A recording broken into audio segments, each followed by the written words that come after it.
शंकर मेरा कैलाशी, मेरा अविनाशी, मेरा शिव,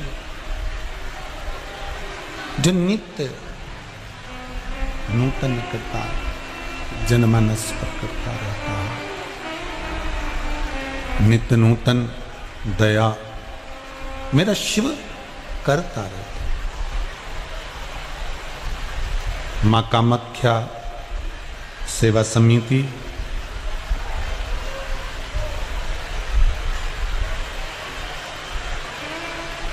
भिलाई सेक्टर नंबर 7 के इस पावन प्रांगण स्कूल ग्राउंड दशहरा मैदान से शिव महापुराण की कथा श्रवण करने का सौभाग्य अपना प्राप्त हुआ है। परिसर बढ़ाइए। भगवान ओगड़दानी त्रिकालदर्शी शिव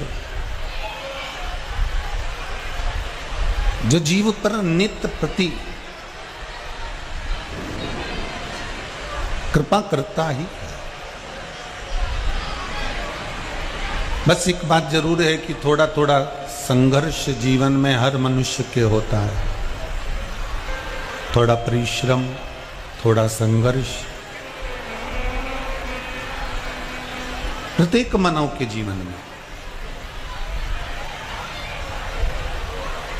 पहले भी कथा में कहा, आज फिर कहते हैं कि मनुष्य का शरीर 2 कारणों से प्राप्त होता है। मानव का जो शरीर मिला है वो 2 कारणों से मिला है। एक भगवान का भजन करने के लिए, और दूसरा जो हमने पूर्व में कर्म करा उस कर्म का फल भोगने के लिए। पूर्व में जो हम कर्म कर आए हैं, पूर्व में जो हमने कर्म किया है उसका फल भी हमको भोगना। इसलिए पहले भी कहे फिर कहते हैं, मत बुरे कर्म कर बंदे वरना पछताएगा, भगवान की आंखों से तू बच नहीं पाएगा, तू बच नहीं पाएगा। अरे ओ अज्ञानी मत करना दानी, अरे ओ अज्ञानी मत करना दानी।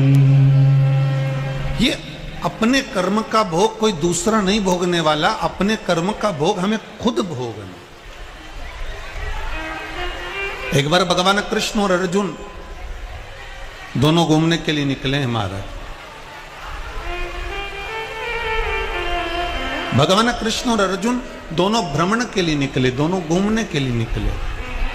और दोनों घूमने के लिए जब निकले तो भ्रमण करते करते करते करते आगे गए तो उनको एक हलवाई की दुकान दिखी। अर्जुन को एक हलवाई की दुकान दिखी और अर्जुन ने जब हलवाई की दुकान देखी तो भगवान कृष्ण को कहा, प्रभु इस हलवाई की दुकान पर तुम कुछ देख रहे, आप कुछ देख रहे हैं हलवाई की दुकान पर? भगवान ने पूछा, वो क्या? वो क्या? भगवान कृष्ण ने अर्जुन से पूछा, क्या बताना चाहते हो? अर्जुन कहते हैं, प्रभु इस हलवाई की दुकान पर देखो, एक कुत्ता जो कल का पड़ा हुआ भोजन है ना उसको खाने के लिए आ रहा है और हलवाई उसको पत्थर मारकर भगा रहा है।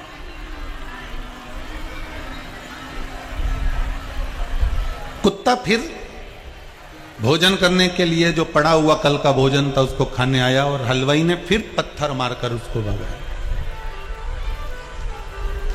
3-4 बार कुत्ता आया और 3-4 बार उस हलवाई ने उस कुत्ते को भगाया। भगवान कृष्ण ने अर्जुन से पूछा, क्या बात है? अर्जुन कहते हैं, प्रभु मेरे को समझ में नहीं आ रहा, ये खाने के लिए कुत्ता आ रहा है जो कल का भोजन पड़ा हुआ है, हलवाई को आज के भोजन से मतलब होना चाहिए, पर ये कल का पड़ा हुआ भोजन इस कुत्ते को भी नहीं खाने दे रहा है, ये अच्छी बात थोड़ी ना।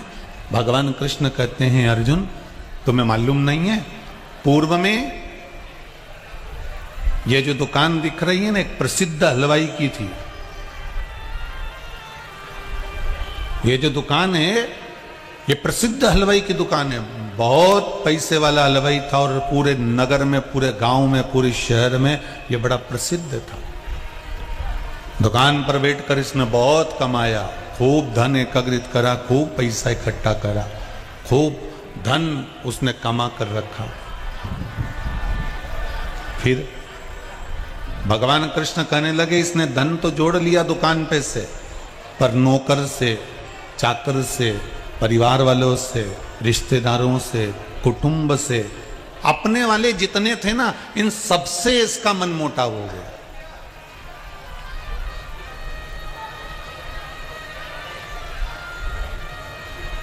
इन सबसे इसकी बोलचाल बंद हो गई। नौकर से अच्छा व्यवहार नहीं करता था, चाकर से अच्छा व्यवहार नहीं कर सकता था, परिवार वालों से अच्छा व्यवहार नहीं करता था। धन तो कमाया, संपदा तो कमाई अर्जुन, पर उस संपदा के अनुकूल में उसका व्यवहार नहीं हो पाया। इसलिए ये कुत्ता जो है ना, ये कोई दूसरा नहीं है, ये वही हलवाई है जिसकी ये दुकान थी। और जो दुकान पर बैठा हुआ जो इसको पत्थर मार रहा है, वो इसका पुत्र है, इसका बेटा है। जिस दुकान के लोभ में यह पड़ा हुआ था, जिस दुकान के चक्कर में इसने सबसे अपना संबंध खराब कर लिया था, महाराज आज वही बेटा इसको पत्थर मारकर भगा रहा है। आज वही बेटा इसको पत्थर मारकर भगा रहा है। आज वही बेटा इसको गिन नहीं रहा। इसलिए बार बार कहते हैं कि महाराज कर्म का भोग तो मनुष्य को भोगना ही है। कर्म का भोग भोगने के लिए मानव की देह मिली है। दो कारणों से मनुष्य का शरीर हुआ है, एक भगवान का भजन करने के लिए, एक कर्म का भोग भोगने के लिए। इसलिए हम जितना जैसा कर रहे हैं वैसा हमको प्राप्त होगा। हम जैसा कर्म करेंगे उसके अनुकूल हमें फल की प्राप्ति होगी। भजन कर रहे हैं तो भजन के अनुकूल हमें फल मिलेगा। स्मरण कर रहे हैं तो स्मरण के अनुकूल हमें को फल मिलेगा। भक्त जो होता है वो अपनी अपनी भक्ति के अनुसार भगवान का भजन करता है। कोई भक्त ऐसा होता है जो मौन रहकर तप करता है, भजन करता है। कोई भक्त ऐसा होता है दिन भर बोलकर भजन कर भक्त का बन जाता है बोलने पर। कोई ऐसा होता है कि वो नाच नाच कर भगवान की भक्ति को प्राप्त करता है। कोई ऐसा होता है जो भजन गाकर भगवान की भक्ति को प्राप्त करता है। कोई नाच कर भगवान की भक्ति की ओर बढ़ रहा है, कोई मौन रहकर भगवान की भक्ति की ओर बढ़ रहा है, कोई बोलकर भगवान की भक्ति की ओर बढ़ रहा है, कोई माला जप कर भगवान की भक्ति की ओर बढ़ रहा है, कोई माला को त्याग कर घटकी माला को जप कर भगवान की भक्ति की ओर बढ़ रहा है, कोई अग्नि को जलाकर भगवान की भक्ति कर रहा है, कोई पानी में बैठकर भगवान की भक्ति कर रहा है, कोई घर में रहकर चुप रहकर शालीनता से बैठकर भगवान की भक्ति कर रहा है, कोई मेरी मूर्ति का श्रृंगार कर कर भगवान की भक्ति कर रहा है, और कोई मूर्ति से विहीन होकर भी भगवान की भक्ति कर रहा है। भगवान कहते हैं अर्जुन, संसार में जन्म लेने वाला जो मानव है, मृत्यु लोक में रहने वाला जो मानव है, वो भक्ति को धारण करे और किसी रूप में भी करे। उसकी जो भक्ति है वो किसी रूप में भी उदाहरण करता है।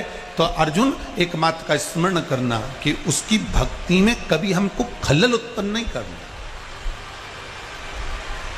हम तो यहां तक कहेंगे महाराज जी कि आप अगर कथा सुनने बैठे हो, आपका चित्त, आपकी वृत्ति, आपका मन कथा में लगा हुआ है, तो पड़ोसी भी अगर आपसे कुछ कहे तो उस बीच में मौन रहकर हाथ जोड़कर उसको कह देना, अभी मैं उसका जवाब नहीं दूंगा, अभी मैं जवाब नहीं दूंगी, जब कथा पूरी हो जाएगी तब मैं जवाब दूंगी। क्योंकि ये भक्ति, हमारा भजन, हमारा कीर्तन, हमारा मंत्र जाप, हमारा स्मरण भगवान की अविरलता प्रदान करता है। अविरलता कि भजन भोले बाबा का करते रहोगे तो संसार सागर से तरते रहोगे। अगर भगवान की अविरल भक्ति हमने प्राप्त कर ली, भगवान का भजन हमने प्राप्त कर लिया, भगवान का स्मरण हमने प्राप्त कर लिया, तो कहीं सुख तो है।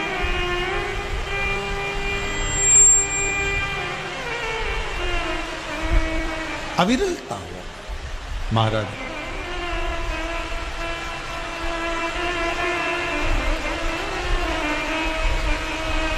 उस भक्ति का बल, फिर निवेदन करूंगा, भक्ति कर रहा था।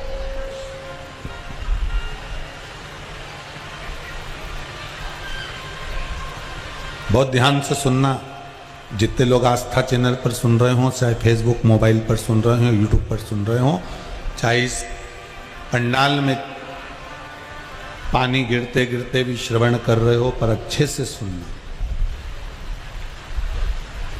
संत ज्ञानेश्वर जी कह रहे हैं कि बच्चा पानी में डूब रहा था, जिसको मैं निकाल कर लेकर आया।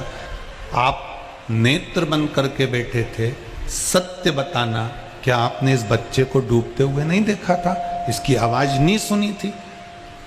साधु बोला इसने आवाज लगाई थी, मैंने सुन लिया था, मैंने इसको देख लिया था, फिर आप इसको बचाने क्यों नहीं गए?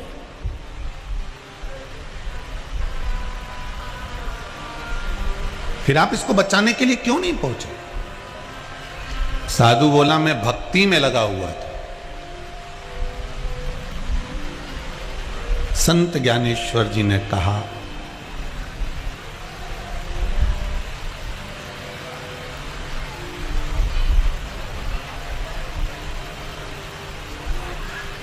साधु बाबा,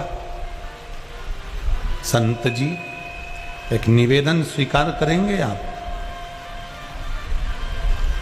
किसी डूबते को उबार देना, किसी डूबते को निकाल देना, किसी कष्टप्रद व्यक्ति को कुछ सुख का अनुभव करा देना, किसी दुखी व्यक्ति के चेहरे पर प्रसन्नता ला देना, किसी दुखी रोगी कष्टवान व्यक्ति को थोड़ा सा सुख दे देना, भगवान की भक्ति से भी बड़ी भक्ति का फल प्रदान कर देगा। उससे भी बड़ी भक्ति का फल प्रदान करता है अगर किसी के चेहरे पर थोड़ी सी प्रसन्नता आ जाए, किसी के चेहरे पर थोड़ा सा प्रसन्नता का भाव उत्पन्न हो जाए।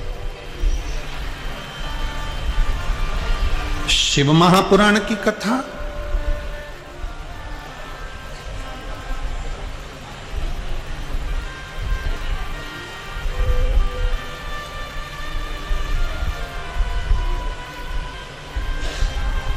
ये रोते हुए चेहरे पर प्रसन्नता प्रदान करने वाली है। शिव महापुराण की कथा भक्ति का बल प्रदान करने वाली। अगर प्रसन्नता नहीं देती तो इस पत्र में एक माँ ने बड़ी सुंदर बात लिखी है, देखिए।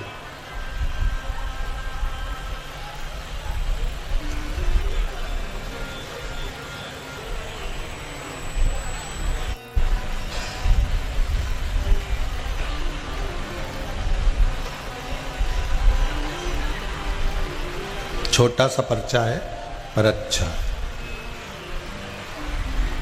मैं दुर्गेश जायसवाल, पथरिया, जिला मुंगेली, छत्तीसगढ़ से हूँ।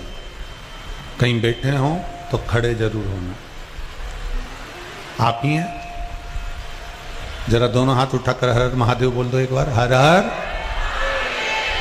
आपने लिखा है मेरे बाबूजी के घुटने में समस्या हो गई थी। डॉक्टर ने घुटना के लिए 6 लाख का ऑपरेशन बताया था और उसके बाद कह दिया था कि इनकी अवस्था के अनुसार ये गारंटी नहीं है कि ये चल सकेंगे कि नहीं चल सकेंगे। आपने पर्चे में लिखा। फिर मेरी माँ के कहने पर मैंने शंकर भगवान का वो सरसों के तेल वाला उपाय किया और 10 दिन बाद मेरे पिता के घुटने की जांच कराई तो पिताजी को जरूरत नहीं पड़ी, अब वो घुटने से अच्छे चल फिर रहे हैं। और डॉक्टर ने भी ऑपरेशन का मना कर दिया है। ये पर्चे में इन्होंने लिखा। बैठिए भाई, बैठिए। हर हर महादेव। अगर विश्वास दृढ़ है भरोसा अगर पक्का है तो फिर भगवान को मिलने में देरी नहीं हो सकती। ये जरूरी नहीं है कि आप माला लेकर बैठे हो तो ही भगवान मिलेगा, आप मस्तक पर बहुत सारा चंदन लगा लिए हो तो ही भगवान मिलेगा, आपने बहुत सारी जटा जूड़ बढ़ा ली है, बहुत सारा बाल बढ़ा लिया है तो ही भगवान मिलेगा, आप हाथ में बहुत सारा रुद्राक्ष या तुलसी की माला लपेट लोगे तो ही भगवान मिलेगा, आप गले में बहुत सी माला धारण कर लोगे तो ही भगवान मिलेगा। ये जरूरी नहीं, जरूरी ये है कि किसी दुखी व्यक्ति के, किसी दरिद्र व्यक्ति के, किसी गरीब व्यक्ति के, किसी रोगवान व्यक्ति के चेहरे पर थोड़ी सी स्माइल ला दोगे तो भगवान प्रसन्न हो जाएगा, भगवान मिल जाएगा।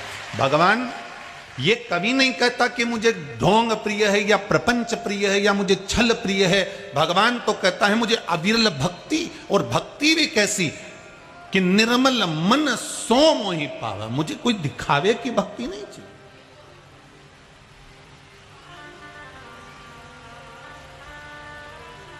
ना आप हमें जानते हो छत्तीसगढ़ वालों, ना हम आपको जानते हैं, क्योंकि इतनी दूर हमारी कोई पहचान भी नहीं है दादा। हमारी तो पहचान एक ही से है, वो शंभू शंकर भोलेनाथ ओगड़दानी तरकालदर्शी, बस उसी से। ना हम आपको जानते हैं ना आप हमें जानते हो। टीवी चैनल के माध्यम से आपने कथा सुनी, टीवी चैनल के माध्यम से अपने कथा को रसपान ग्रहण किया, टीवी चैनल के माध्यम से कथा से इतने जुड़ गए कि आपका विश्वास जागृत हो गया, विश्वास जागृत हो गया।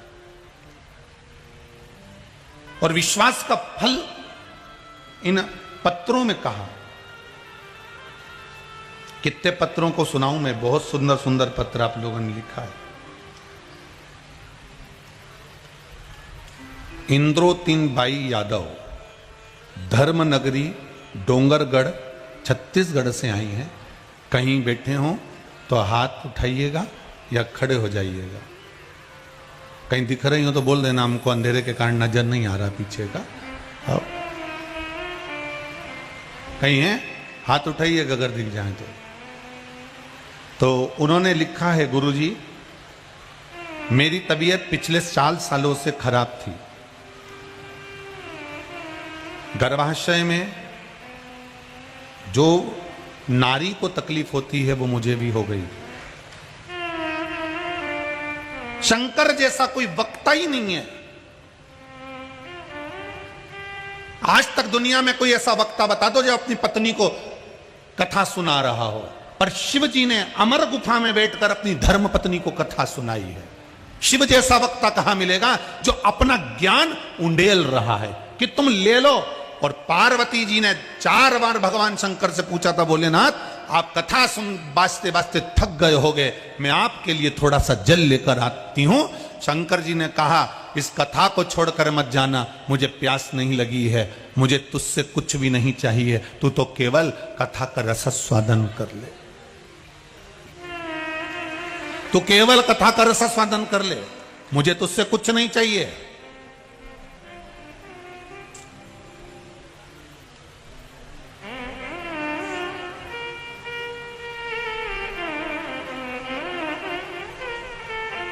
मुझे तुझसे कुछ भी नहीं चाहिए, तो कथा का रसस्वादन कर, स्मरण कर कथा का।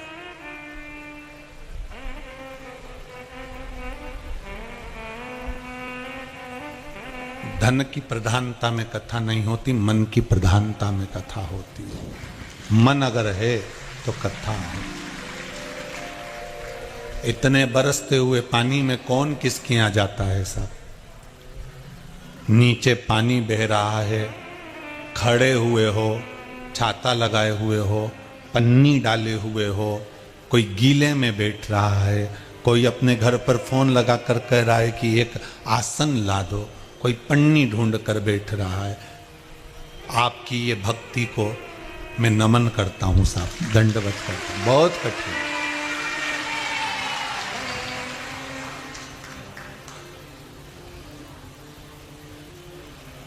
वो कहते हैं ना 36 गड़िया सबल बढ़िया है?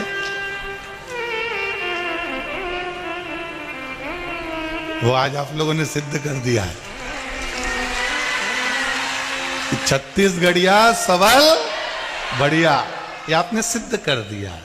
भक्ति किसको कहते हैं, भाव किसको कहते हैं, उसकी शुद्धता हो। धन की प्रधानता में कथा नहीं होती बाबू, बहुत ध्यान दीजिएगा। और धन को मूल हमें बनाना भी नहीं है। मेरे बाबा को अगर आपने कुछ लगाया भी है ना, तो उसका कितना फल मिलता है तो दुनिया जानती। और अभी वो लगा के आए थे काशी में मोदी जी 370 करोड़, और एक ही झटके में एक ही घर में से निकाल दिया 270 करोड़। ले, एक ही झटके में एक ही घर से निकाल दिया कि जितना मेरे पर खर्च करा मैं एक ही घर में से निकाल देता। ये ले, बचा कुचा भी दूसरा घर तो खोला नहीं है, दादा खोल दूंगा तो फिर ऐसा ही भगवान शिव का। आप मन पवित्र रखिए, भाव शुद्ध रखिए,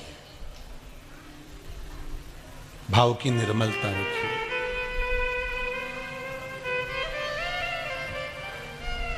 मिलेगा वो शिव तत्व, मिलने में देरी नहीं होती। शिव तत्व में मिलने में देरी नहीं होती, शिव तत्व मिलता है। मेरा शंभु बहुत दूर नहीं है। संत ज्ञानेश्वर जी ने कहा, साधु बाबा आपके सामने बच्चा पानी में डूब रहा है, आपके सामने बच्चा पानी में गिर पड़ा है, आपके सामने वो पुकार रहा है, आवाज लगा रहा है, चिल्ला रहा है, वो बार बार आपको पुकार रहा है और आप नेत्र बंद करके बैठे हो। साधु बाबा कहते हैं मैं भगवान की भक्ति कर रहा था। संत ज्ञानेश्वर कहते हैं उस भक्ति का कोई मतलब नहीं जिसमें दया ना हो। एक पूजन, घर के अंदर भगवान को चंदन लगाओ, फूल चढ़ाओ, बेलपत्री चढ़ाओ, धतूरा चढ़ाओ, एक पूजन ये है। और एक पूजन वो है कि किसी के चेहरे पर स्माइल लेकर आ जाओ, किसी के चेहरे पर प्रसन्नता लेकर आ जाओ।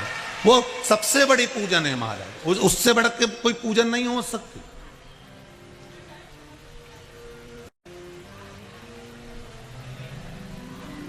एक माता ने लिखा है अपना मन का भाव, बहुत सुंदर भाव लिखा उसने।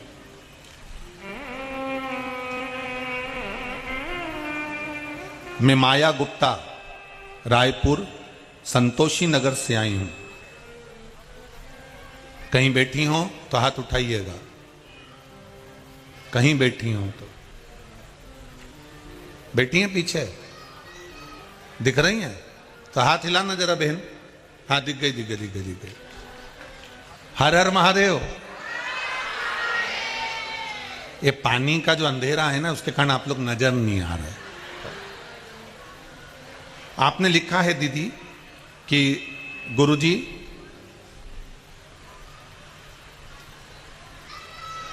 कुछ महीने से मेरे पति के कमर की नस ब्लॉक हो गई थी, बहुत परेशान हो गए, इलाज भी चल रहा था।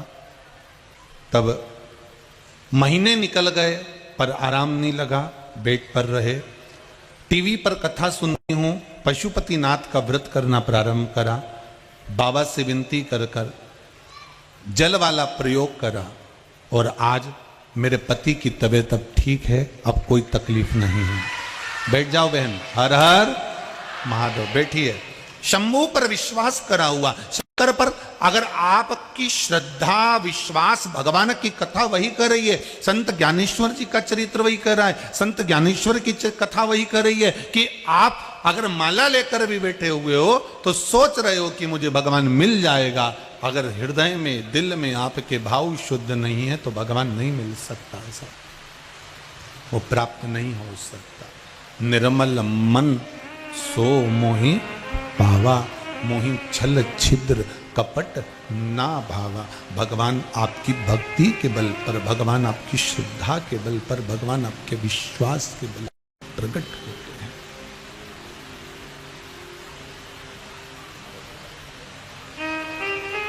वो विश्वास से प्रकट होता है, वो श्रद्धा से प्रकट होता है।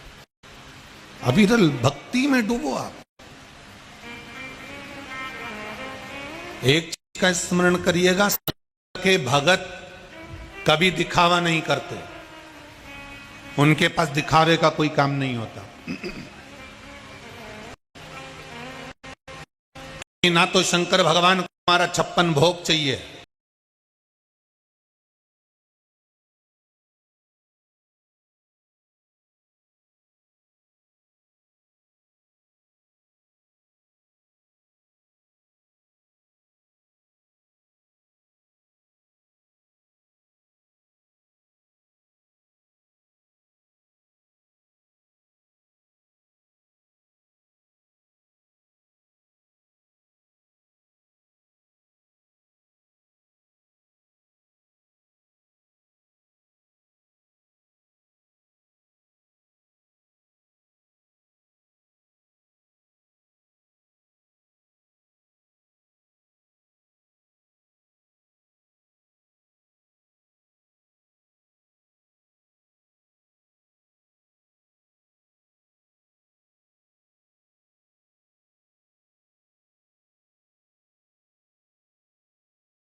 हमारे हिंदू धर्म के अंतर्गत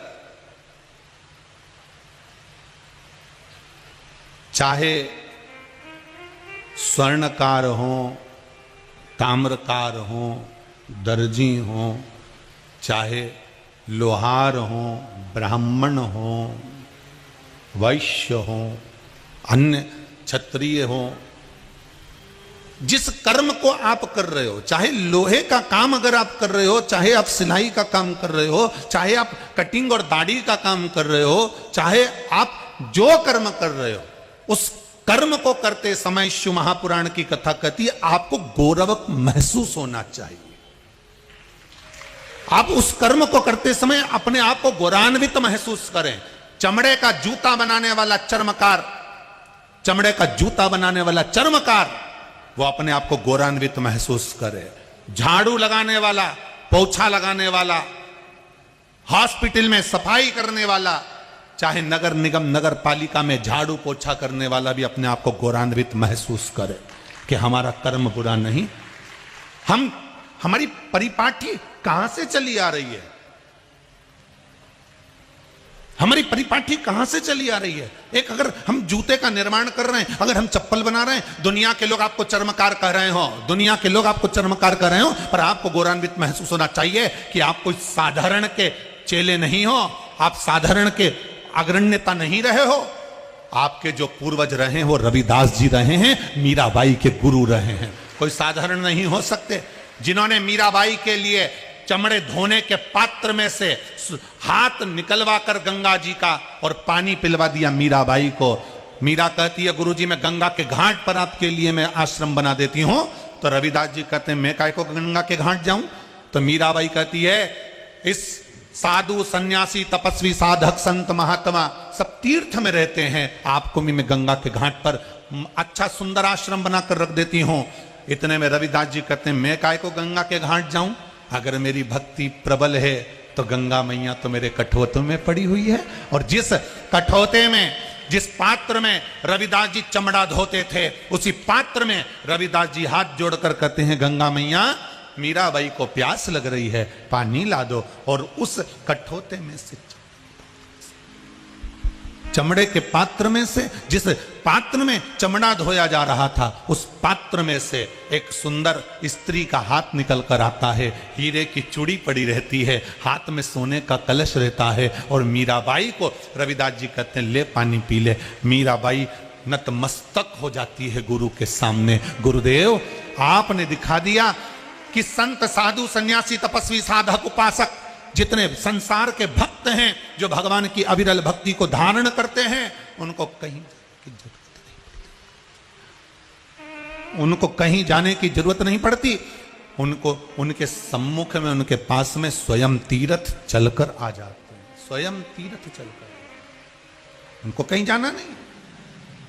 आप किसी कार्य को कर रहे हो, आप अगर दर्जी का काम कर रहे हो तो आपको गौरवान्वितता महसूस होना चाहिए आपके गुरु पर।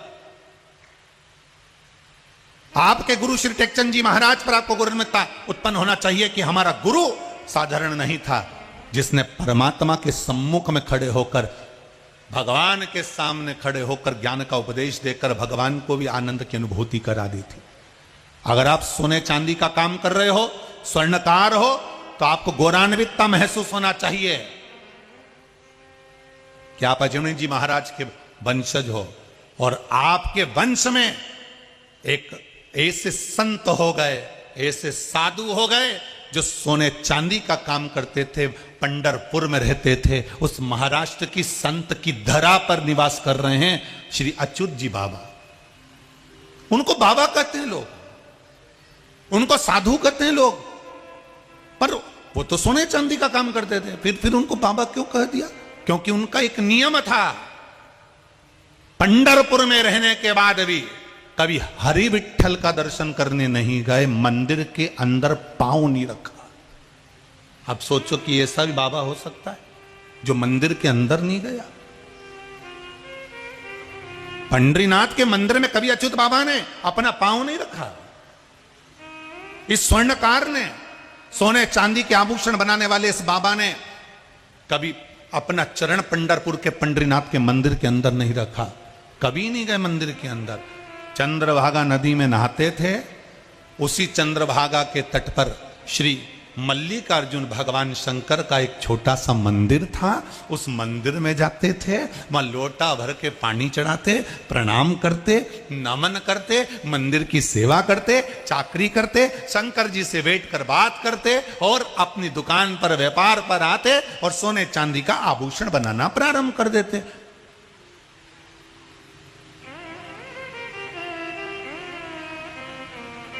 कभी पंढरीनाथ के मंदिर में नहीं गए, कभी हरि विठल के मंदिर में नहीं गए, कभी पंढरपुर के भगवान नारायण के मंदिर में ये अच्युत बाबा प्रवेश नहीं करे। स्वर्णकार थे, सोने का चांदी का जेवर बनाते थे, शिव के भक्ति में डूबे रहते थे, शंकर की भक्ति में।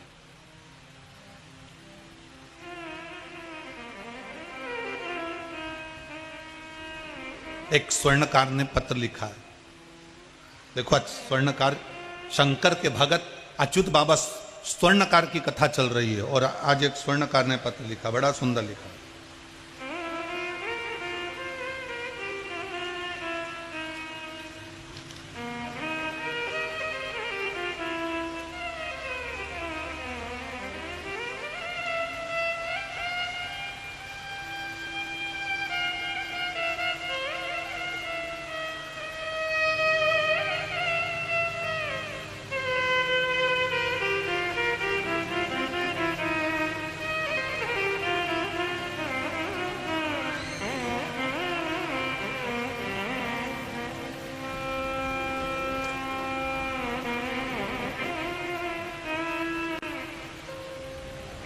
मेरा नाम दुर्गेश सोनी है। गुरुदेव में बुंदेली जिला राजनंदगांव छत्तीसगढ़ से आया हूँ। कहीं बैठे हो तो हाथ उठाइएगा। आप ही हैं? एक बार दोनों हाथ उठाकर बोलो हर हर महादेव। गुरुदेव, मेरा सोने चांदी का काम है, मैं एक स्वर्णकार हूँ। टीवी के माध्यम से शिव महापुराण की कथा सुनता हूं। गुरुदेव, शिव की कृपा क्या होती है कोई मुझसे पूछ ले तो शायद मैं अपने हृदय से इस बात को कह सकता हूं कि शिव महापुराण की कृपा किसको कहते हैं। कोई मुझसे पूछे।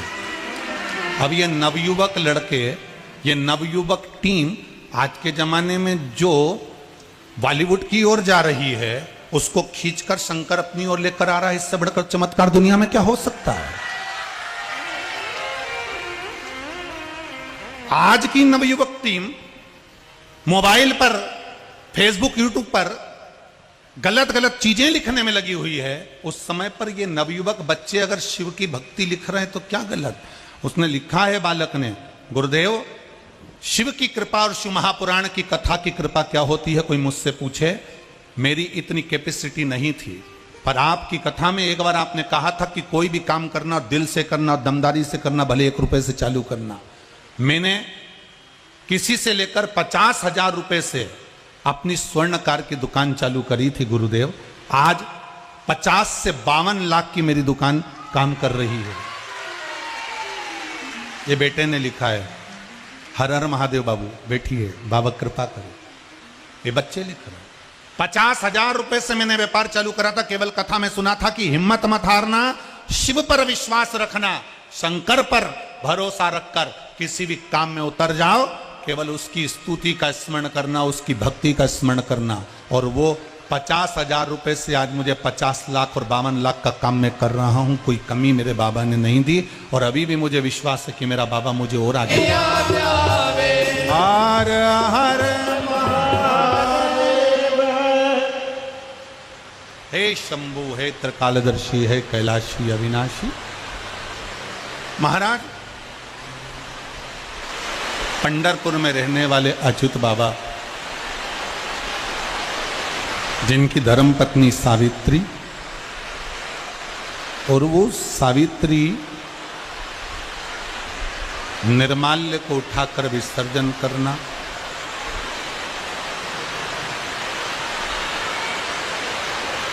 निर्माल्य को उठाकर विसर्जन कर देना।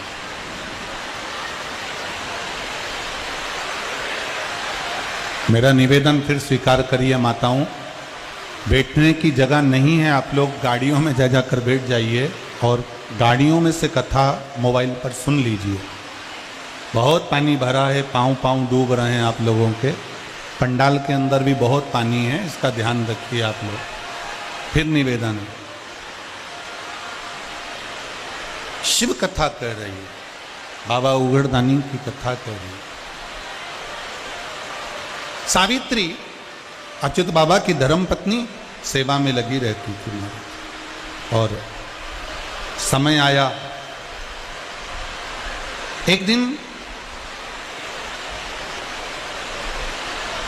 अब स्वर्णकार हैं, सोने का आभूषण बनाना, सोने का जेवर बनाना, सोने का सामान बनाना, सोने के आभूषण घड़ना तो इनका काम ही था। सोने के आभूषणों का निर्माण करना तो इनका कार्य था। एक बार अच्युत बाबा सोने के आभूषण का निर्माण कर रहे थे और आज इनने क्या करा कि स्नान करा चंद्रभागा नदी का, मल्लिकार्जुन बाबा को जल चढ़ाया, पूजन करी, अर्चना करी। और पूजन अर्चना करने के बाद अच्युत बाबा आज मंदिर के बाहर ही बैठकर सोने के आभूषण घड़ने लगे।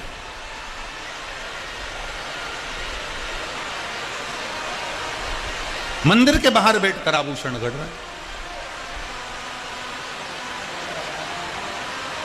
अब मंदिर के बाहर बैठकर जब आभूषण का निर्माण कर रहे थे तो कहीं हाथ में से हथौड़ी, जो आभूषण गढ़ने की छोटी सी हथौड़ी होती है, सोना चांदी बनाने वाले जो आभूषण गढ़ रहे होते हैं, उनकी जो सोने की छोटी सी जो हथौड़ी होती है गढ़ने वाली, वो हथौड़ी हाथ से छूट गई।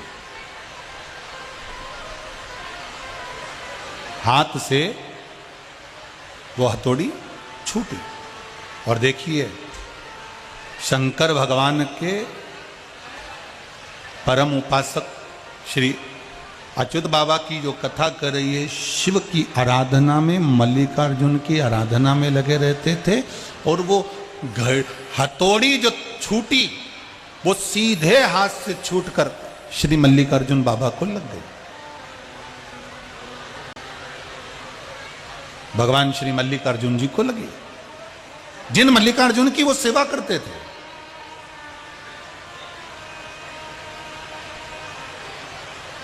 जिन शंकर भगवान की सेवा में वो डूबे हुए थे, जिन शंकर भगवान की भक्ति में वो डूबे हुए थे, उन्हीं भोलेनाथ के पिंड को, शिवलिंग को वो हथौड़ी लग गई। और जैसे ही शिवलिंग को वो हथौड़ी लगी, अच्युत बाबा की आंखों से जल बहने लगा। आज मुझसे बहुत बड़ी गलती हो गई।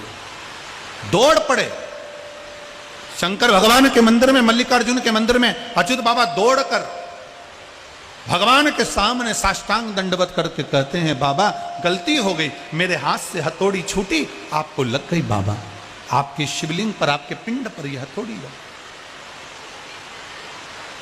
बाबा आंखों से नीर बह रही, आंखों से आंसू बह रहे।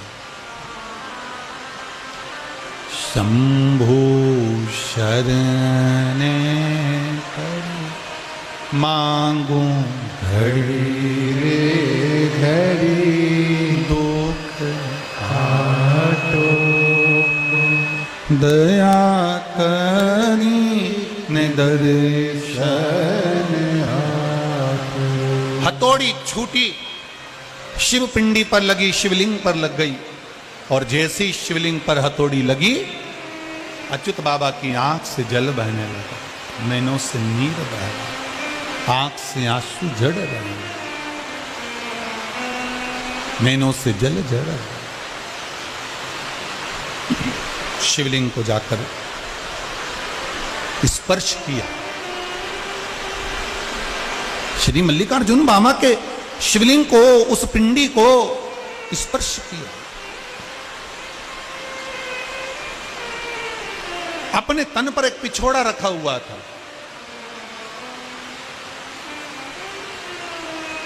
आज वो तन का पिछोड़ा स्वयं सावित्री बाई ने, उनकी धर्मपत्नी ने ले लिया था मंदिर में पोछा लगाने के लिए। मंदिर को पोछने के लिए वो तन का पिछोड़ा आज सावित्री बाई ने ले लिया था। महाराज सावित्री बाई ने जब वो पिछोड़ा ले लिया था जिससे वो पोछा लगा रही थी, आवाज लगाई अच्युत बाबा ने, तुरंत आवाज लगाई, अरे ओ सावित्री, अरे ओ सावित्री। सावित्री दौड़ कर आई, स्वामी क्या बात है, क्या हो गया? सावित्री वो कपड़ा कहाँ है, मेरे तन का पिछोड़ा कहाँ है? उससे तो मैं पोछा लगा रही हूं, उसको तो मैं फेर रही हूं, सफाई कर रही हूं मंदिर की। वो स्वर्णकार, सोने चांदी का जेवर बनाने वाले अच्युत बाबा कहते हैं, जाओ जल्दी से कपड़ा लेकर आओ। पोछे का कपड़ा धोकर, निचोड़ कर, साफ कर कर लाई। सावित्री बाई ने अपने पति को दिया। पति ने देखा ये कपड़ा तो गंदा हो गया। भगवान के तन को, भगवान की उस पिंडी को, उस शिवलिंग को अच्युत बाबा ने, उस स्वर्णकार ने अपने हाथों से ढक लिया। भोलेनाथ आज आपको कष्ट लग रहा होगा, मेरे शंभु, मेरे शंकर, मेरे मल्लिकार्जुन बाबा, आज आपको कष्ट लग रहा होगा। इतना तो करना था, इतना तो करना था। तभी बाबा के उस शिवलिंग से जैसे ही गले लगे, जैसे ही बाबा के उस शिवलिंग से जैसे ही गले लगे, आंख के आंसू मल्लिकार्जुन भगवान के उस शिवलिंग पर पड़ रहे थे, जो पंढरपुर का मल्लिकार्जुन मंदिर है उसमें पड़ रहे थे। बस इतना ही करना था। इतनी देर में तो भगवान शंकर उस शिवलिंग में से प्रकट हो गए। भगवान शंकर उस शिवलिंग में से प्रकट, शंकर शिवलिंग में से प्रकट।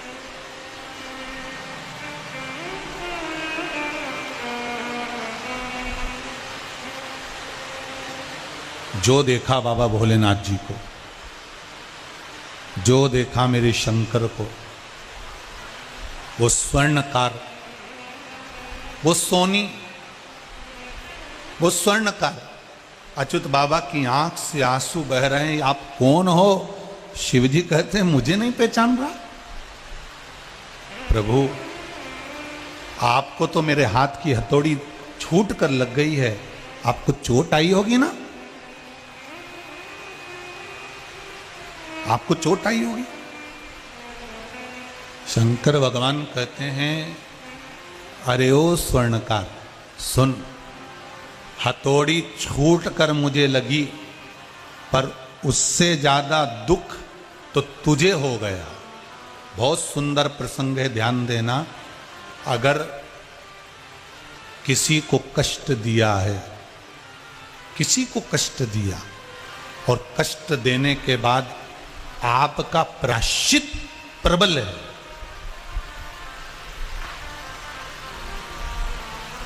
किसी को कष्ट देने के बाद आपका प्रायश्चित अगर प्रबल है तो कष्ट की मात्रा कम हो जाएगी और प्रायश्चित की मात्रा बढ़ाकर भगवान उसका कल्याण कर देता है। प्रायश्चित कर लो। अगर किसी को अपशब्द कह दिया, किसी को ताने दे दिए, किसी को अपशब्द कह दिया, किसी को ताने दे दिए हैं, किसी को गाली दे दी है, किसी के लिए आड़ा टेढ़ा बोल दिया, थोड़ा प्रेशर बढ़ाइए बाबू। किसी को आड़ा टेढ़ा बोल दिया है, किसी को अपशब्द कह दिया, किसी को ताने दे दिए हैं, तो उसका प्रायश्चित करो।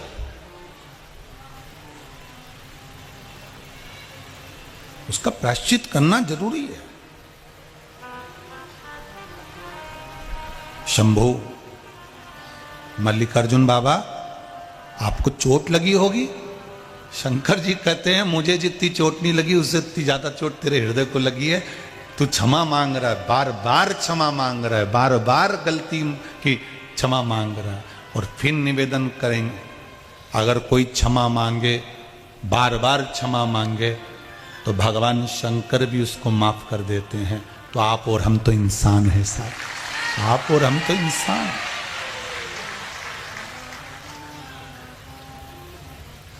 संभलने का मौका दीजिए, संवरने का मौका दीजिए।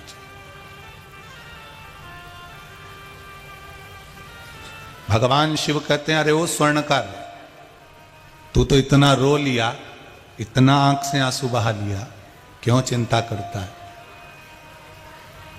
मेरी लीला कोई साधारण नहीं है।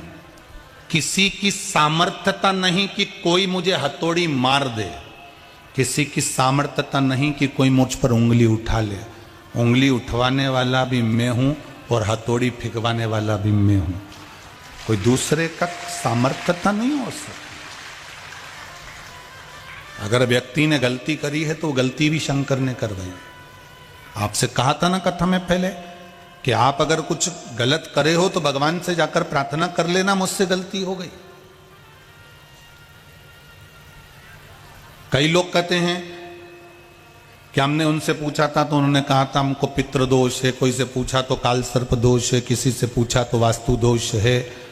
शिव महापुराण की कथा कहती है सारे दोष तो हम देखते हैं, पर अपने कर्मों का भी तो दोष देखो कि पूर्व में जो हम कर आए हैं उसको भी तो अभी भुगतना पड़ेगा, उसको भी तो अभी भोगना है। कर्म का भोग शंकर की सेवा से, राम नाम, कृष्ण नाम, शिव नाम, हनुमान भगवान का भजन से हमारे कर्म का भोग काटने का समय कम हो जाता है। कर्म के भोग काटने का समय। आपको भजन में मन लगाना है। जब दुख की घड़ी आए ना, जब तकलीफ आए, जब कष्ट आए, केवल जब ही नहीं, हमारे को अगर सुख भी है ना तो भी हमको भगवान का भजन करना है, तो भी हमको भगवान का भजन करना। सुनो हे अच्युत बाबा, तुम्हारी धर्म पत्नी सावित्री के गर्भ से श्री रामचंद्र भगवान के परम सखा सेवक जामंत भगवान का एक जन्म होगा। तुम्हारे पत्नी के गर्भ से वो जामंत एक संत के रूप में जन्म लेगा। और एक ऐसा संत सावित्री के गर्भ से जन्म लेगा जो पूरे विश्व में, पूरे भारत की भूमि पर, पूरे विश्व में शंकर का परम उपासक होगा। मेरा ये आशीर्वाद तुमको मिला, मेरा ये आशीर्वाद आप करो। कर सेवा तू लगन लगा कर, मन में सच्चा भाव जगा कर। तेरी दुख की घड़ी भी टल जाएगी, ये आत्मा हरि से मिल जाएगी। तेरी दुख की घड़ी भी टल जाएगी, ये आत्मा हरि से मिल जाएगी। बस करना क्या है? कर सेवा तू लगन लगा कर, मन में सच्चा, जम के बोलो जरा, सच्चा भाव। झूठा भाव शंकर जी को प्रिय नहीं है। निवेदन है जीजियों, जितने भाई लोग कथा सुन रहे हैं, जितनी बहनें कथा सुन रही है, जितने नवयुवक टीम कथा सुन रही है, जितने आस्था पर फेसबुक, मोबाइल, यूट्यूब पर जितने कथा सुन रहे हैं, उनसे एक निवेदन है, आप दिखावे से भगवान शंकर को मत रिझाना। इन पर्चों में जो जो अभी तो इतने पढ़े नहीं है, जिन जिन ने लिखा है उन्होंने दिखावे से नहीं, केवल टीवी पर, मोबाइल पर, कथा पर विश्वास कर कर शंकर को रिझाया और शिव मिल गया। शिव मिल गया, उसके मिलने में देरी नहीं है। वो तो तैयार बैठा हुआ है कि तुम मुझे पुकारो और मैं आ जाऊंगा। तुम बुलाओ तो। कौन कहता है भगवान आते नहीं? तुम द्रौपदी की तरह बुलाते नहीं। कौन कहता है भगवान खाते नहीं? तुम शबरी की तरह खिलाते नहीं। क्यों ना मिले? वो मिल जाता, सम्मुख आ जाता, आपके सामने पहुंच जाता। तुम्हारी पत्नी सावित्री के गर्भ से एक बेटा जन्म लेगा, और एक बेटा जो जन्म लेगा वो जग कल्याण करेगा। और आशीर्वाद दे दिया कि तुम्हारे गर्भ में जो संतान आएगी वो साधारण नहीं है सावित्री। सावित्री ने पूछा, मुझे ऐसा संत जैसा पुत्र क्यों दे रहे हो? उसका कारण क्या है?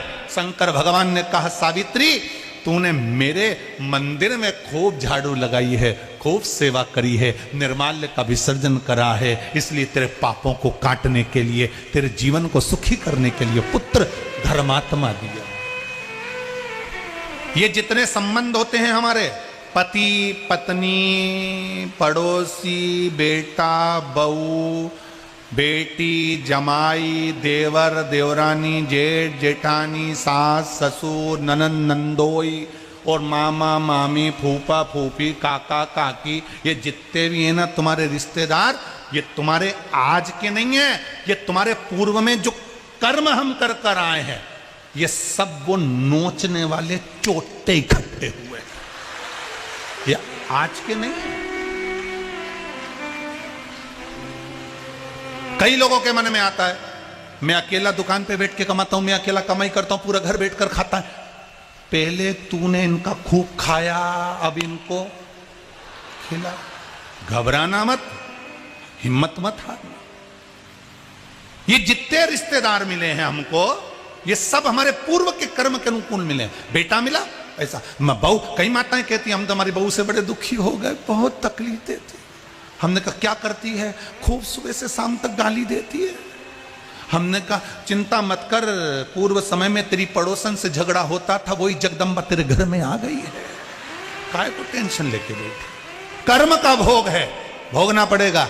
कब तक रोगे? कब तक आंसू ढालोगे? कब तक लोगों से कहोगे कि ऐसा है वैसा है, बेटा ऐसा है, बहू ऐसी है, नातेदार ऐसे हैं, रिश्तेदार ऐसे हैं? निवेदन है, ना किसी गुरुजी से जाकर कहना, ना किसी रिश्तेदार से जाकर कहना कि तुम्हारी बहू बेकार कि सास बेकार, ये तुम्हारे कर्म से मिली है। इसलिए अब की बार ऐसा कर्म करके जाना कि अगली बार ये जगदम्बा नहीं मिले। कर्म अच्छा कर कर जाओ, कुछ अच्छा कर कर चलो। शंकर का भजन करते हुए, स्मरण करते हुए, लोग पूछते हैं, विश्वास रखकर सुनना सा, भरोसा।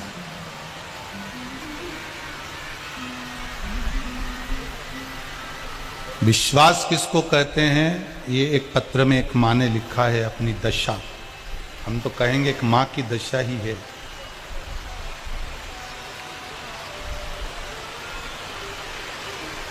गुरुजी श्वेता दिनेश गुप्ता जिनने ये पत्र लिखा, कहाँ बैठी हैं, कहीं बैठी हो तो हाथ उठाइएगा। श्वेता दिनेश गुप्ता, इन्होंने पत्र में लिखा है, गुरुदेव मेरे बेटे को एक बीमारी है, नेफ्रोटिक सिंड्रोम, जिसके अंतर्गत 1 साल से 12 साल के बच्चे को ये बीमारी होती है। 3 साल हो गए डॉक्टर से इलाज चल रहा है, पर बीमारी में कोई आराम बिल्कुल नहीं। सब जगह होकर आए, विनती करी, निवेदन करा, पर गुरुदेव उसको कहीं आराम नहीं मिला है।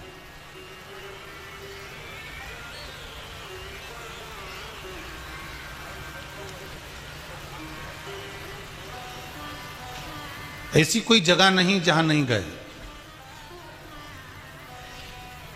इस पत्र में लिखा है, कथा के माध्यम से सुना था तो हम सीहोर भी गए थे, महाकाल भी गए थे, श्याम जी भी गए थे, खाटू श्याम भी होकर आए, यहाँ भी होकर आए, सभी जगह होकर आए। बाद में हम लोग ओमकारेश्वर भी गए। सब जगह होकर आने के बाद बच्चा तो भी ठीक नहीं है, उसके शरीर में सूजन आ जाती है और कुछ उसके जो भी प्रोटीन वगैरह हैं वो घट जाते हैं। गुरुदेव सब जगह से हिम्मत हारने के बाद रायपुर में अपने रिश्तेदार के यहाँ मैं बेटे को लेकर आई हूँ। उसके पूरे शरीर में अभी भी बहुत ज़्यादा सूजन है और कोई आराम नहीं था। तब इस माँ ने अपने पत्र में लिखा है कि मेरे रिश्तेदार कह रहे हैं कि तू कथा में आ जा, और कथा में आ, और मैं रायपुर लेकर आई हूँ। जिस दिन से बेटे को कथा सुनाने के लिए, भिलाई की कथा में लेकर आने के लिए रायपुर लाई हूँ, उस दिन से बेटे के शरीर से सूजन भी उतर गई है और उसकी जो बीमारी है डॉक्टर उसको बोल रहे हैं कि आराम लग गए हैं। ये पत्र, कोई भी पत्र हमारे साथ में, हमारे कक्ष में नहीं जाता, सारे पत्र यहीं रहते हैं। आप पढ़ सकते हो कि पत्र में कहीं सीहोर वाला महाराज कुछ बना चढ़ा के तो नहीं बोल रहा है, इसलिए हम पत्र यहीं छोड़ जाते। तुमने दिए, तुमको ही समर्पित करे भी क्या, इतने पत्र आते ढेर सारे। पत्र उसका एक आध बार आ जाए तो बात दूसरी हो, इतने पत्र उसके भाव उसने लिखे हैं। पूरे शरीर की सूजन उतर गई गुरुदेव, टेस्ट भी करा लिया, यूरिन आदि की सारी रिपोर्ट नॉर्मल आ गई है गुरुदेव। केवल शिव महापुराण की कथा में आने का भाव ही प्रकट करा, केवल भाव प्रकट करा। ये शिव कृपा है। फिर निवेदन करूंगा, हिम्मत मत हारना। अगर एक पशुपति व्रत से काम नहीं चले तो चिंता मत करना कि हम शंकर के मंदिर नहीं जाएंगे। हमने ये उपाय करा था, हमारा काम नहीं हुआ तो हम मंदिर नहीं जाएंगे। फिर जाना, हो सकता है हमारे कर्म का लेख बहुत जटिल हो तो उसको भी तो काटने में, फाइल छुपाने में समय लगता है, उसको भी तो समय लगेगा। जब फाइल ज्यादा मोटी रहती है तो उसको छुपाने में भी, क्योंकि भगवान शंकर और भगवान ब्रह्मा और भगवान विष्णु और ब्रह्मा की कई बार मीटिंग हो चुकी है कि इनका कुछ करो। ये हर किसी की फाइल निपटा देते हैं, पता ही नहीं चलने देते कि फाइल गई कहां। भैरू सिंह को इतनी तकलीफ आना थी, कष्ट होना था, पर उसने एक पशुपति व्रत कराने की तो फाइल गायब।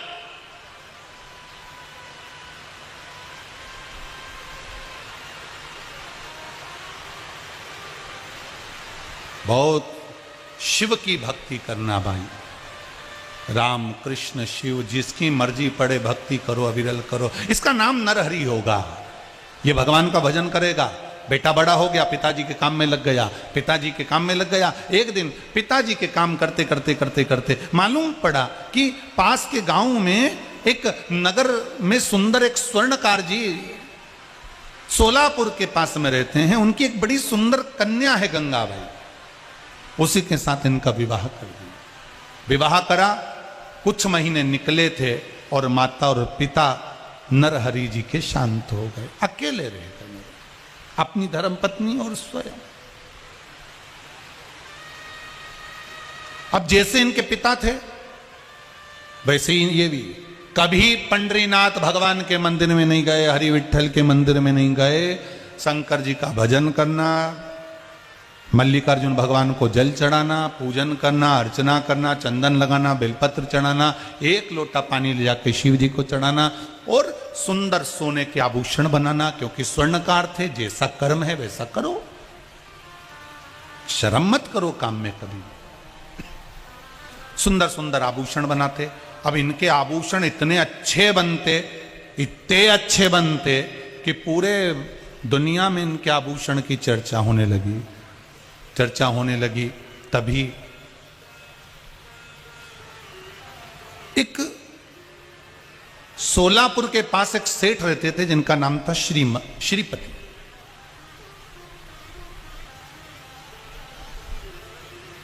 इनके पास धन बहुत था, संपदा की कोई कमी नहीं थी। इनके यहां संपदा की कोई कमी नहीं है। श्रीपति को संपदा की कमी नहीं थी। आज धर्मपत्नी को लेकर वो हरि विठ्ठल का दर्शन करने, पांडुरंगा का दर्शन करने हरि विठ्ठल के मंदिर में गए। पांडुरंगा के चरण पकड़ लिए। भारत की भूमि पर एक ही मंदिर है जहां भगवान के चरण पकड़ने का मौका मिलता है। द्वारकाधीश का दर्शन करो तो दूर से, तिरुपति का दर्शन करो तो दूर से, श्री जी बाबा का दर्शन करो तो दूर से, किसी भी भगवान का दर्शन करो तो दूर से, बद्रीनाथ का दर्शन करो दूर से, जगन्नाथ का दर्शन करो दूर से, रामेश्वर का दर्शन करो दूर से। केवल भारत की भूमि पर एक मंदिर है, हरि विठ्ठल का मंदिर। पंडरीनाथ, पांडुरंगा मेरे हरि विठ्ठल का मंदिर पंढरपुर में, जहां पर भक्त भगवान के चरण तक जाता है और उनके चरण पकड़कर अपने मन की दशा कर रहा है। पूरी दुनिया में एक मंदिर है, चरण पकड़ने का मौका एक ही जगह मिलता है, हरि विठ्ठल के दरबार। इसलिए वारकरी संप्रदाय के लोग भगवान पंडरीनाथ का नाम लेकर निकल जाते हैं। राम कृष्ण हरि जय, राम कृष्ण हरि, राम कृष्ण हरि जय, राम कृष्ण हरि। नामदेव जी गावे प्यारो, राम कृष्ण हरि। नामदेव जी गावे प्यारो, राम कृष्ण हरि। तुकाराम जी गावे प्यारो, राम कृष्ण हरि। तुकाराम गावे प्यारो, राम कृष्ण हरि। जय राम कृष्ण हरि जय, राम कृष्ण हरि। राम कृष्ण हरि जय, राम कृष्ण हरि। राम कृष्ण हरि जय, राम कृष्ण हरि।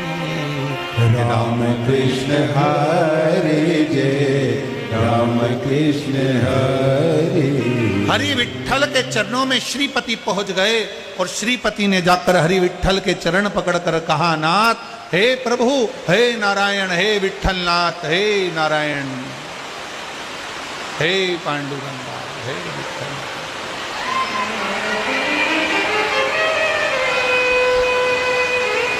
हे विठ्ठलनाथ, हे पांडुरंगा।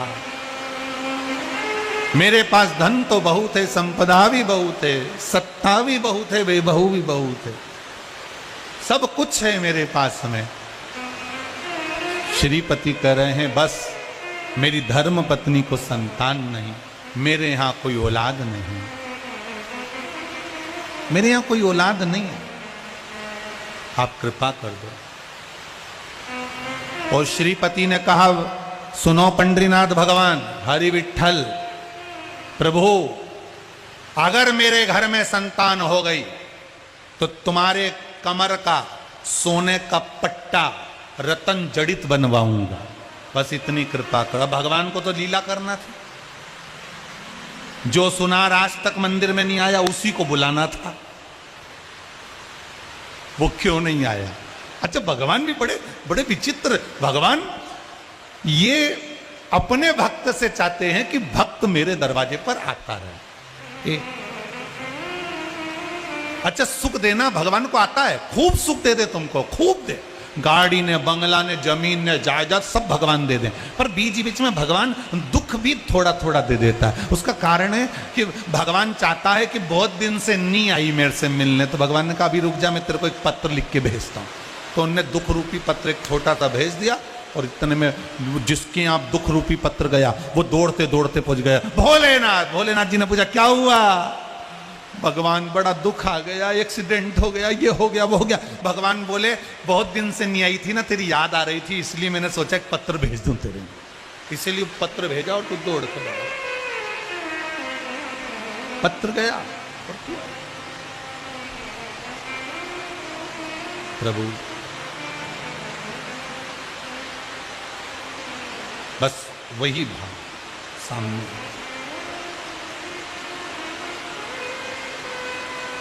नरहरि मंगल। अब नरहरि यहां से श्रीपति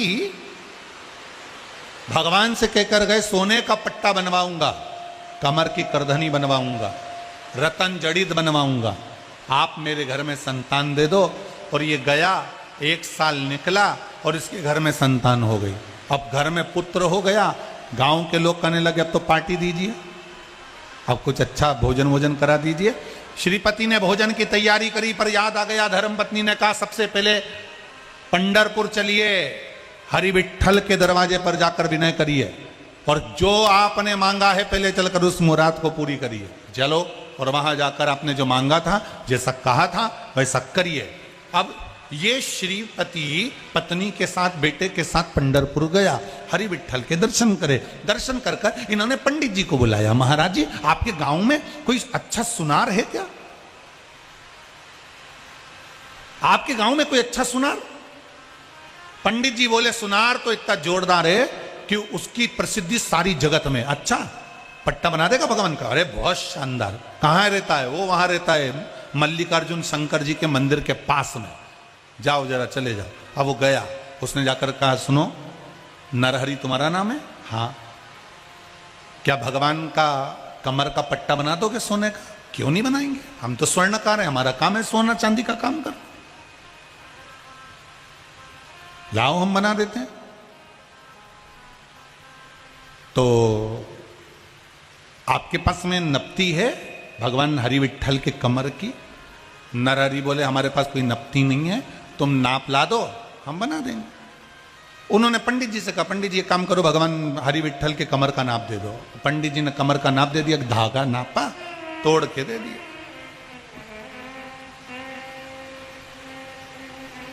अब इसको नरहरि को जो मिला स्वर्णकार को, ये कोई ब्राह्मण नहीं थे, इसीलिए हमारे यहां शास्त्र कहता है जात न पूछो साधु की, पूछ लीजिए ज्ञान, मोल करो तलवार का, पड़ी रहने दो ज्ञान। हमारे भारत की भूमि पर यह नहीं देखा गया कि ये ब्राह्मण है कौन है, यहां तो यह देखा गया कि भगवान का भगत कितना है, भगवान की भक्ति कितनी है इसमें।